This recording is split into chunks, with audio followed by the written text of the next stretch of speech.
السلام عليكم، ان شاء الله تكونوا بخير كامل على خير. اليوم حضرنا لكم ساندويش ماريني اللي طلبتوه مني بزاف. ان شاء الله تعجبكم هذه الوصفة وتجربوها. تبعوا معنا طريقة التحضير. عندي صدر دجاج قطعته مربعات صغار، والتوابل هنا اللي استعملتهم كاري الدجاج والتوابل شاورما الزنجبيل وفلفل احمر وفلفل اسود والثوم بودرة، ونزيد نضيف عليه ملعقة كبيرة ملح، نصف علبة ياغورت ناتور، ملعقة كبيرة لاموطا وملعقة كبيرة خل، وربع كاس زيت.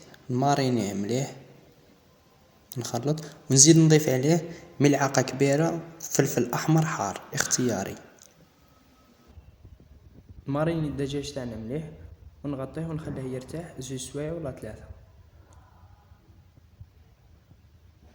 وهنا استعملت الخبز السميد اللي كنت محضر معاكم من قبل، والوصفة راهي موجودة في الصفحة، ودرت له شوية فرماج شوية سلطة شوية فريت.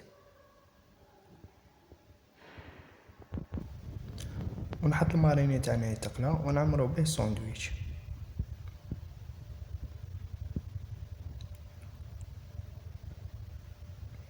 درت له شويه صوص الجيريان اختياري والمايونيز، وهذه هي النتيجة، وان شاء الله تعجبكم هذه الوصفة. نتلاقاو في وصفة اخرى ان شاء الله. المهم واش نقول لكم بنة ماشي نورمال سهلة.